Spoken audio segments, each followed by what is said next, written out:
Bueno, nos venimos a otro tema. Está en línea Fabián Mesina. Él es el titular y responsable de Posada del Inti. Fabián, ¿cómo te va? ¿Cómo estás? Buen día. Buen día, José Luis. Gracias, como siempre, por darnos aire. Bueno, hace unos días, en una noticia que tuvo muy baja intensidad en la era del COVID, fallece Raúl Raúl. Pagano. Raúl Pagano fue tecladista de la Versuit Vergarabat.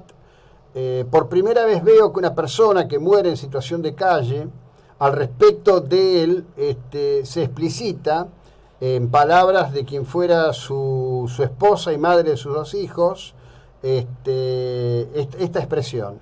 Era muy inteligente y talentoso, pero cuando estaba en estado de alcohol o sustancias era peligroso estar cerca de él. Mm. Este tema de marginalidad, vivir es una manera de decir, en la calle, y morir en la calle, cada vez aparece más vinculado a este tipo de situaciones individuales que destruyen la vida del individuo, pero también de los que son parte de su núcleo, ¿no? Sí, seguro. La muerte lamentable de Raúl Pagano de alguna manera visibiliza lo que sucede a diario.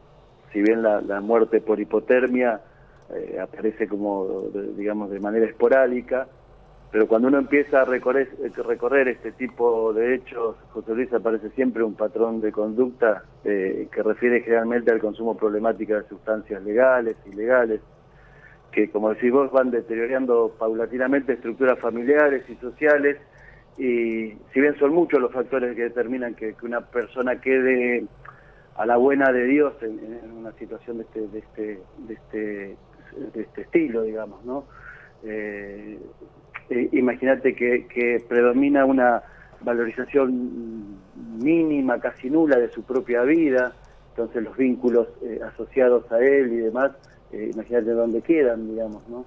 Así que esto es donde me parece que ahí es donde es una deuda que tenemos, porque el rol del Estado me parece que es importante a la hora de organizar políticas públicas, empezar de alguna manera a rodear a estas personas de distintas acciones que brinden una posibilidad de salir, porque es muy difícil, es muy difícil. Nosotros hemos trabajado con gente en situación de calle, donde uno encuentra historias tremendas y que el desandar estas cuestiones problemáticas, estas cuestiones traumáticas, hacen que necesites de un equipo preparado, de un presupuesto importante. Digo, me parece que es más de lo mismo, ¿no? Que en los últimos 30 años creo que el rol del Estado en función de las adicciones, de distintas miradas asociadas a esto, me parece que ha dejado mucho que desear, ¿no, José Luis? Y bueno, ahí tenemos como una gran distancia entre las palabras y los hechos, ¿no? Totalmente. Sistemáticamente, y una falta de convicción al respecto de lo que implica verdaderamente el tema de la drogadicción. En las últimas semanas, entre la corrida y los enfrentamientos que hay entre Estados Unidos y China, ha aparecido una gran corriente de publicaciones que habla de que el fentanilo en realidad es un tema de laboratorios chinos que han inundado Estados Unidos. Estados Unidos vive dramáticamente la epidemia del fentanilo, pero sin embargo Sí, sí. es un producto que se generó en Estados Unidos, por el cual ha habido un mega juicio contra el laboratorio que inicialmente comenzó la producción. Ahora es también un interrogante de qué hacemos como personas y como sociedades frente a la cuestión de poblaciones que cada vez necesitan de mayores niveles de droga o de elusión de la droga de sus propias realidades, ¿no? Sí, acá, José Luis, donde, viste, yo por ahí soy muy cuadradito en estos aspectos, porque me parece que, digamos, el anticuerpo que generan las sociedades en función del fentanilo, la pasta base, o sea, las distintas sustancias que de alguna manera vienen a revolucionar o a ponerse de moda y generar el desastre que generan, ¿no? El anticuerpo lo tiene que generar la sociedad, lo tiene que generar el Estado. Volvemos a las políticas públicas, volvemos a tratar de anticiparse a un montón de cuestiones. Mira, el otro día se presentó, nosotros pertenecemos a la Federación de Organismos No Gubernamentales, que a la vez participamos en la Mesa Nacional de Organizaciones que trabajan en drogodependencia. Estamos hablando de la pastoral social, de la madre del Paco, de distintas cámaras que nuclean el 80% de la atención de los usuarios de tratamiento en el país. O sea, estamos hablando del 80% de la atención de usuarios de tratamiento del país, lo está absorbiendo las ONG, ¿verdad? Entonces, planteamos, o sea, se planteó 11 puntos que de alguna manera se lo presentó al presidente de la Comisión de Adicciones, el legislador nacional, creo, Luis Dillá, como se llama, donde se le plantean 11 puntos que tiene que ver con esto que estamos hablando, de la posibilidad de prevención, de la posibilidad de definir presupuestos, con datos estadísticos escalofriantes. A ver, José Luis, el Hospital Bonaparte, que es el ex Senareso, atendiendo, seguime por favor, porque es importante, porque pareciera que me voy del tema, pero tiene que ver con esto de cómo el Estado se posiciona frente a esto que vos venís diciendo y demás, de otro tipo de situaciones. El Hospital Bonaparte, el ex Senareso, tiene 50 camas de internación que suelen estar llenas, 30 espacios de ambulatorio y algún tipo de investigación y demás, ¿no? Tiene un presupuesto de 42 millones de pesos mensuales, es decir, 504, 506, no recuerdo bien, pero digo, va a servir para pintar, digamos, la situación. Posada del INTI, por ejemplo, posee un presupuesto de 4 millones mensuales para atender alrededor de 130 camas de internación, 5 sedes, 80 empleados y 70 en ambulatorio, o sea, casi el triple. Y estamos hablando de un presupuesto anual de 48 millones de pesos, que casi emparda, digamos, lo que el Hospital Bonaparte gasta en un mes. ¿Se entiende? Claro. ¿Me seguís? Sí, O sea, claro. todo el gasto de Posada del INTI de un año es casi similar a los 42 millones de pesos que recibe el Estado. Digo, evidentemente, no soy un tipo que esté en contra de la intervención del Estado, totalmente al contrario. Me parece que el Estado tiene que ser el gran organizador.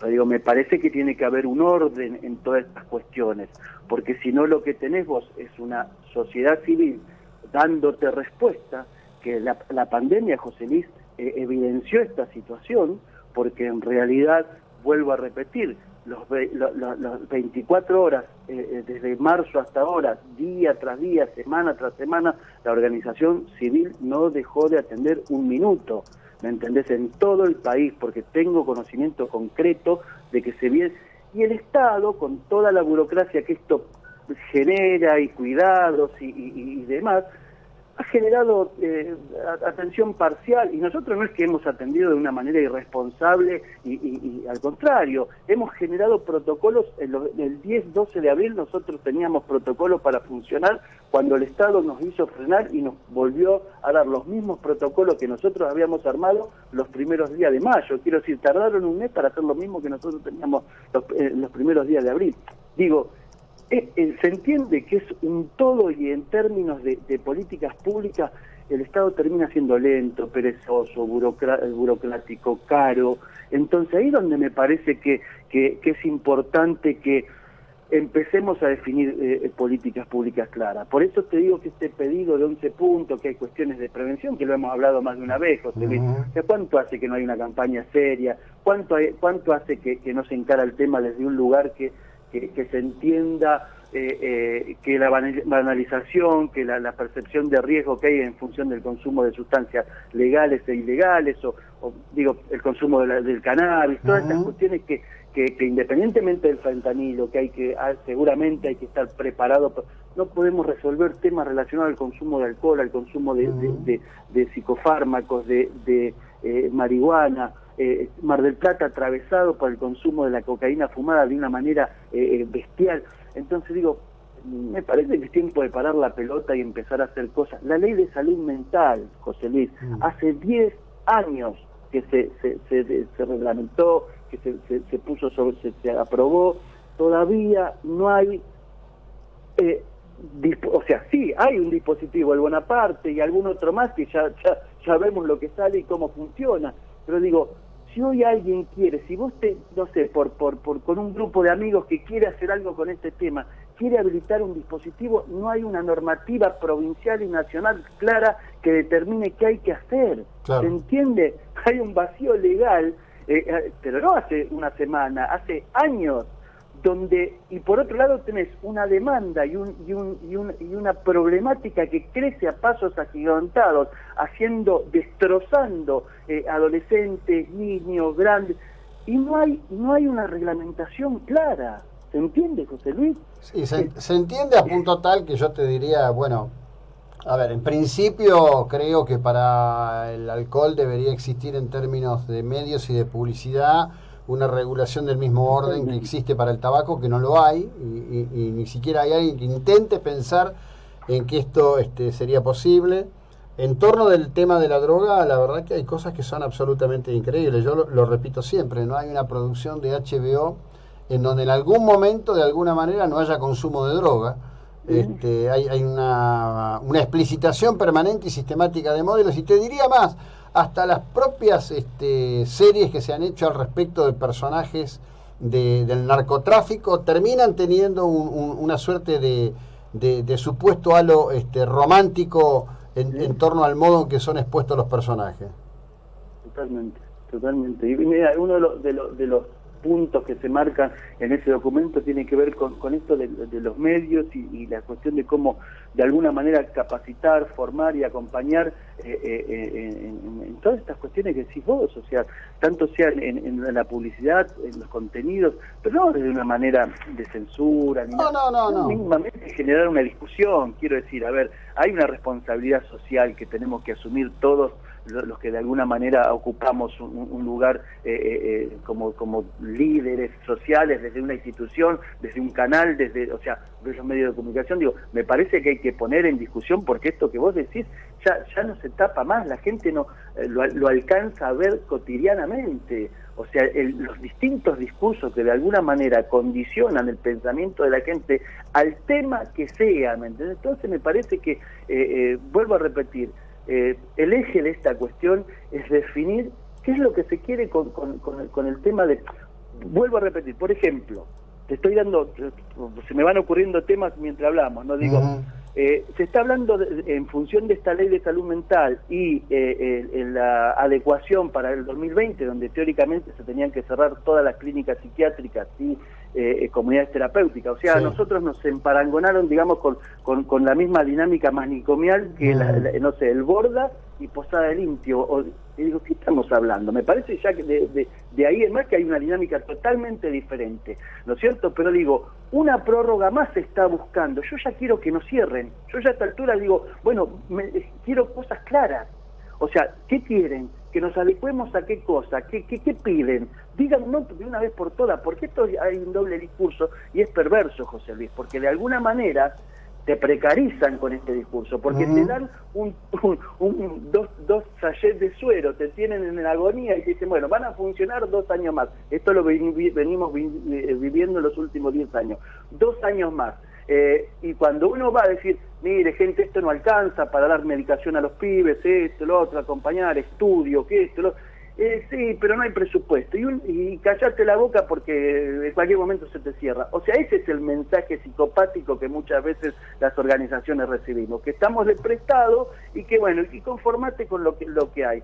Y en realidad estamos dando respuesta al 80% de los usuarios, estamos al pie del cañón. Digo, ¿qué prueba más tenemos que cumplir? ¿Qué examen más? Entonces, de una vez por todas, basta de prórroga. O si nos quieren cerrar, que nos cierren de una vez por todas, José Luis, y que pongan reglas claras, y ahí veremos qué hacemos, o si nos dedicamos a otra cosa, o nos empleamos en el Estado. Por ahí quien te dice, con el currículum que uno tiene, por ahí nos toman en el Estado. Sí. Seguramente. Pero digo, ¿se entiende? Termina uno pidiendo, por favor, denos una... O sea, basta. Yo particularmente no quiero más prórrogas. ¿Se entiende? Sí, se entiende que hay todo un tema colgado absolutamente de la nada y una desatención feroz frente a algo que sí es efectivamente una pandemia brutal. Te mando un abrazo, suerte, gracias por tu tiempo y la ilustración de estos temas, muy amable.